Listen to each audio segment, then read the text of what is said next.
item, the complete food system, is that we have a really cool apple orchard. So please, if you can, the season's almost done, but definitely get over there to pick you some apples so we can so you can follow ahead with this video. One of the things that you want to look for though is when you're picking, or even if you're at the market, as to what size apples or what types of apples. There's so many. The one thing that I would focus on though the most is the size of the apples, because it all depends on what type of mechanism you're going to use to cut. So we have a mandolin here, we have a big old sharp knife here. I really like to use the mandolin. And that way it gives me more consistent and safe sizes of apples.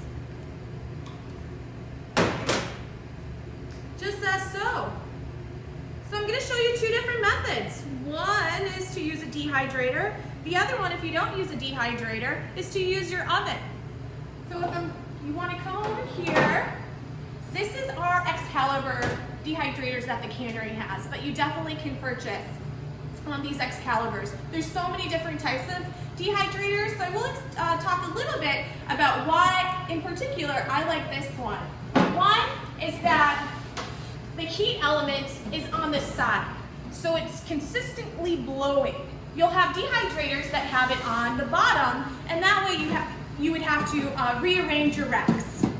So again, I'd rather not have to do any of that added work.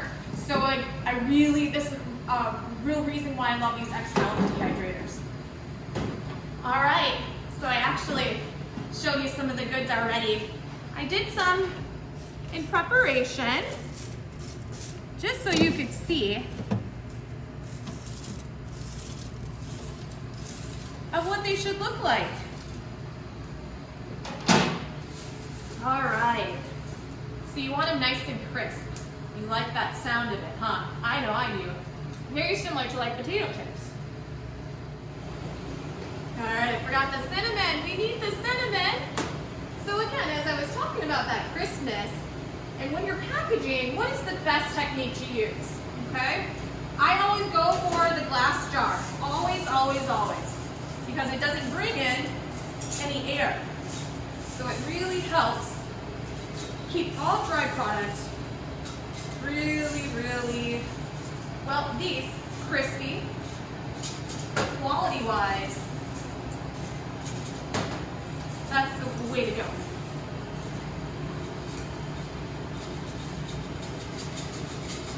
All right, I think I can get these all in here. Definitely gonna try, because the less air, the better.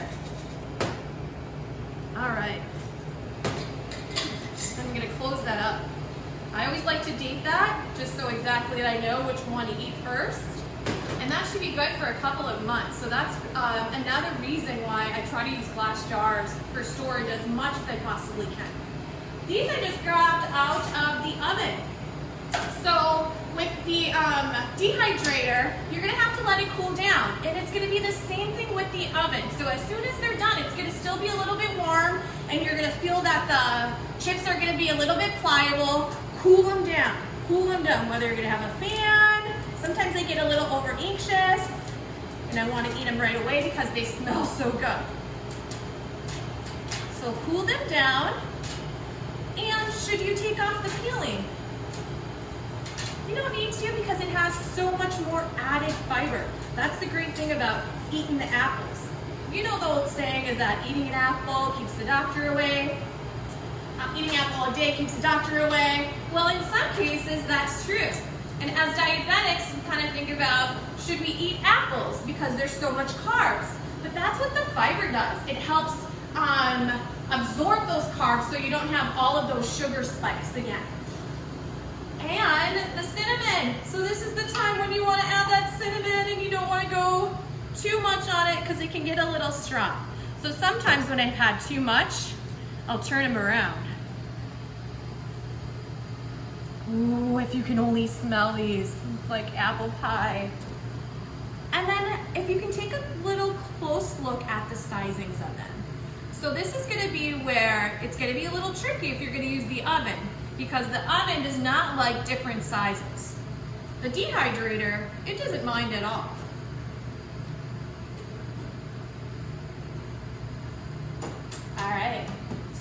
dehydrator, and if you're gonna do apples that are plain, and you're gonna also do apples that have cinnamon, do you know that you're probably all gonna smell like and taste like cinnamon? So if you can, and you don't want that, you'll have to do 2 different batches. So what is the time and temp? Well, I like to put it on to 145 and roughly about 18 hours for the dehydrator. So you can definitely turn this on and let it go. That's what, again, the great thing is about utilizing a dehydrator. So we have these available too, so you definitely can call and sign these out. So for the ones that are with the oven, as you can see, they're also going to be a little bit darker. You can put them in a little lemon juice if you don't mind the oxidation, or if you do mind the oxidation. Oh, and these are getting to be really nice too as they're cooling down. This is, oh yeah. And I gotta be honest, the oven has a lot more flavor. Excuse me, I wasn't expecting that. What a nice little surprise. And these are just trays that I have. You're not gonna have these different size trays. You're gonna have probably just a baking sheet, and that's what works in the oven. So I do with the oven, I did about, and it's quicker, it's a quicker process. I did 170 degrees and for 1 hour, and then I switched them and cooked it, dehydrated them for another hour. So 2 hours tops. And again, this is a little different. This is a little lower temp, and it goes roughly for about 18 hours. So I really hope that you enjoyed this video, and I hope that I covered everything. And again, please always leave your comments and your pictures and let us know if we're missing anything or how much fun that you're having. We'd really appreciate that. And before I leave, hey, you remember that fermentation one that I did on sauerkraut? Well, here it is. How exciting. So this is about 7 days that it's been fermenting. And of course, I had to do it broad. I'm not going to eat it on video. I'm going to enjoy it later. But I wanted to show you the sauerkraut. This one, and also, I think I said in that past video that I didn't like the caraway seeds, but this one is really, really yummy. I'm gonna let that go even a little bit longer because I like my sauerkraut to be about 14, maybe about 20 days. And I talk about safety all of the time in the cannery. That's really what my main job is. So I just want to show the proof about how safe this is because we want it to be below 4.6. If it was any higher, then we'd be worrying about botulism and pathogens. We're not going to ever worry about that here. All right, love you all. Thanks again, everyone.